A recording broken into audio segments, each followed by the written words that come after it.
Well, hello, and I wanted to welcome Cynthia DeVese to our conversation today. So I'm incredibly excited to have Cynthia. She is the author of a book that I just loved, Coaching Your Child to Academic Success. She's a college prep coach. She's a keynote speaker. She's been an education leader for 25 years. She works with numerous school districts, implementing different education programs, particularly equity. I was very struck with the opening pages of your book. You write, preparing children for success begins at an early age. For a student to be truly prepared for college, parents and children need to begin thinking about and discussing higher education goals as early as elementary school. 5 and 6 years of age are not too early to establish an academic roadmap for your child's future. Now, I agree with this 100%, but I think a lot of people may be surprised by that. They think, my goodness, 5 or 6, thinking about college, thinking about your education roadmap. But can you elaborate more? What can parents really do that early on? Yeah. So when I first thought about it and thought about writing a book, I was in a space with my own children, taking them to their own sporting events. When they're really small, they're playing basketball and soccer and gymnastics. And I'm taking them to those little activities, and I'm thinking with all the other kids, I'm like, I wonder if these kids are really good at this. And I wonder if they can recite their ABCs. I wonder if they can do mathematics, and it just kind of probably the educator in me.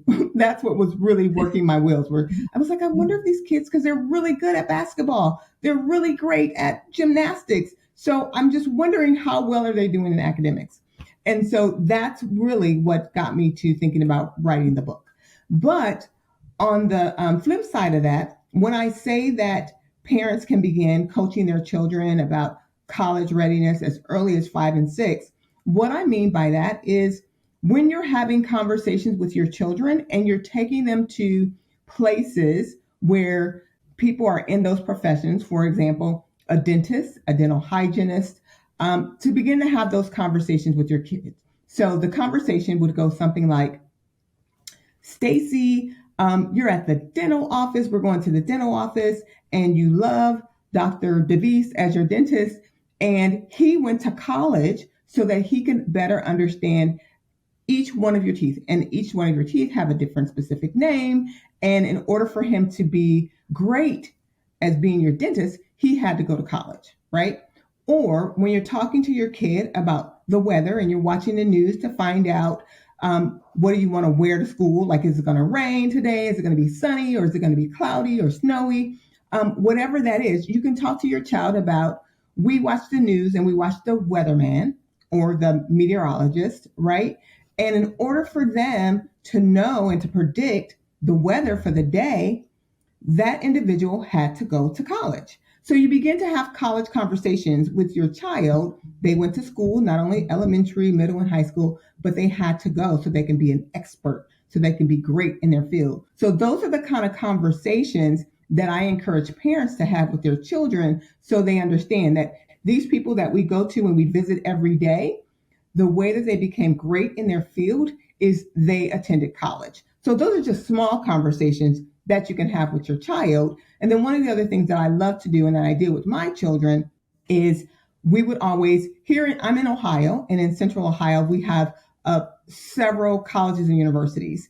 And so it was nothing for me to take my kids to a college campus, to sit in the middle of the campus space, lay out a blanket, and have snacks. And we would make up stories about the kids who were kids and adults who were going back and forth on the college campus. It's beautiful lawn space, right? College campuses are usually beautiful spaces.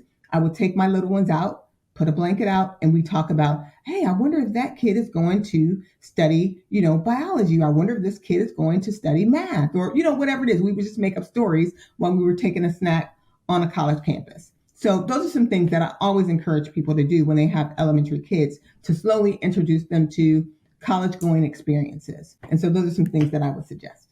Thank you for watching. If you're enjoying this, make sure to subscribe and hit the notification bell so you don't miss future videos.